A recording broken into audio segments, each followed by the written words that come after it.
드디어 우리나라에서도 안심할 수 없는 단계에 이르렀습니다. 안녕하세요. 건강전도사입니다.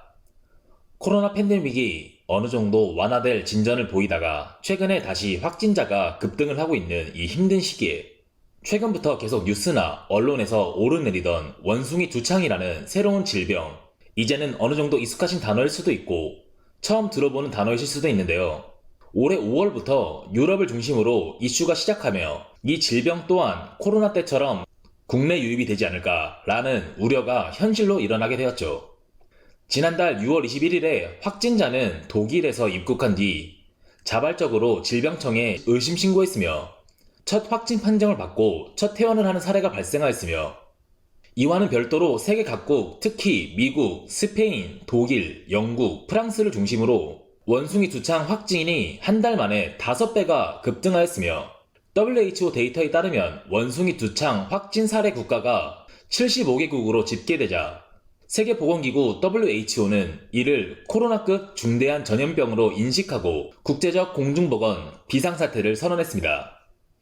이처럼 최근에 전 세계 주요 국가를 포함하여 75개국에서 확진 감염이 발생하고 심지어 우리나라에서 감염 발생 사례가 생기고 있는 자칫 잘못하면 제2의 코로나가 될 우려가 높은 원숭이 두창 질병은 과연 어떤 질병인지, 증상은 어떠한지, 예방은 어떻게 해야 되는지 자세히 알아보는 시간을 가져보겠습니다. 영상 시청하시기 전에 구독과 좋아요 그리고 알람 설정까지 부탁드립니다.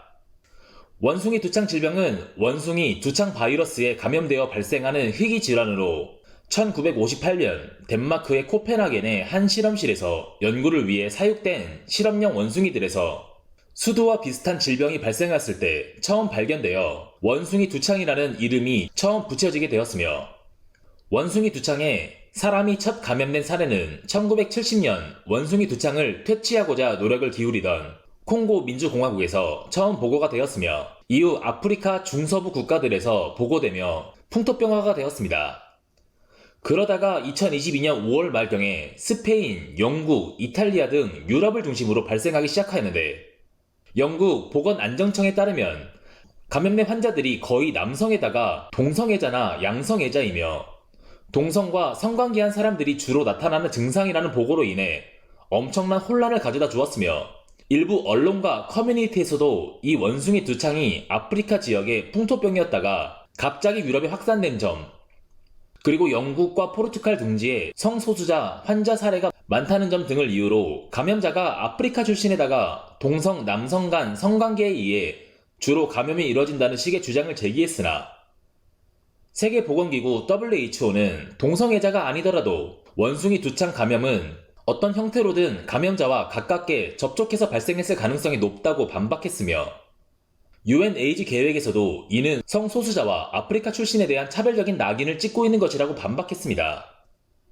이렇듯 발생된 원인은 아직은 조금 더 검증 단계가 쌓여야만 할 것으로 보여집니다.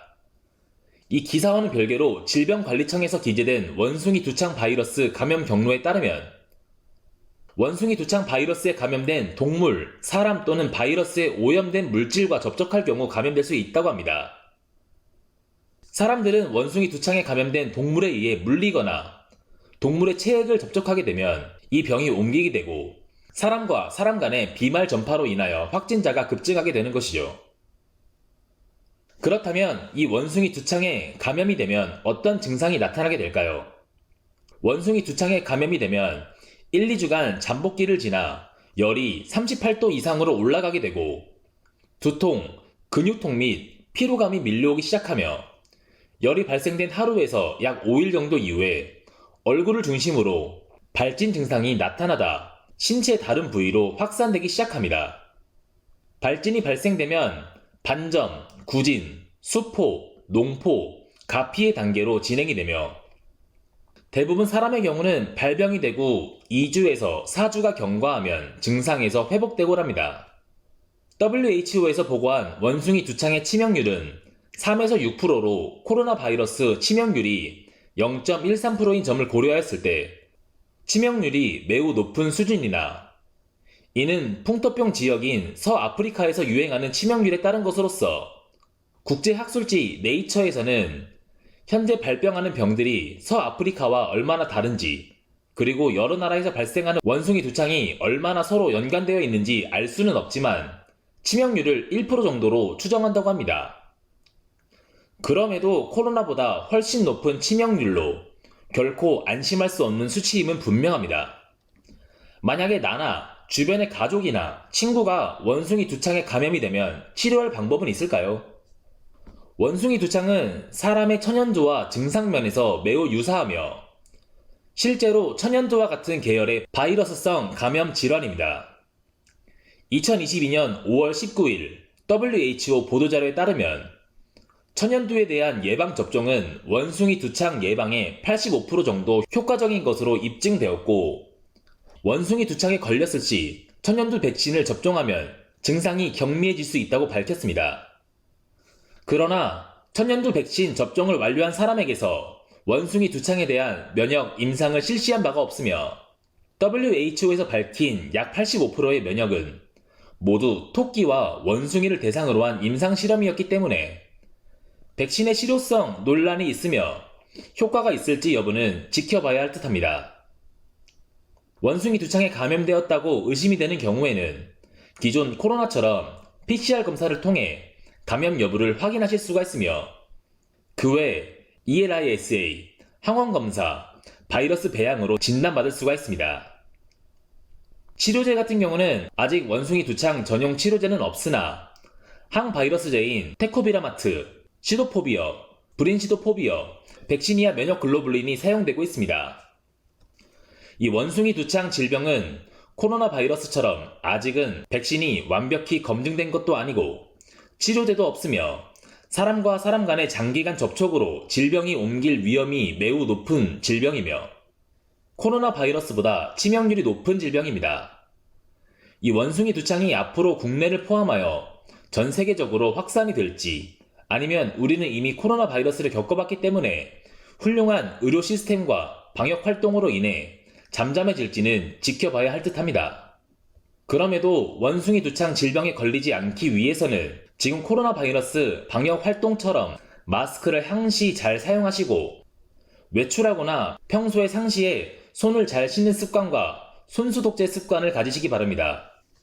또한 코로나 바이러스가 잠잠해져 해외여행을 다니시는 분들이 많아지고 있는데 이 질병이 유럽에서 여행 국가로 손꼽히는 나라들에서 주로 발생이 되고 있는 만큼 해외여행은 가급적 자제하시는 편이 좋을 듯하며 피치 못할 사정으로 가실 경우 방역수칙을 잘 지키는 선에서 활동하시기 바랍니다.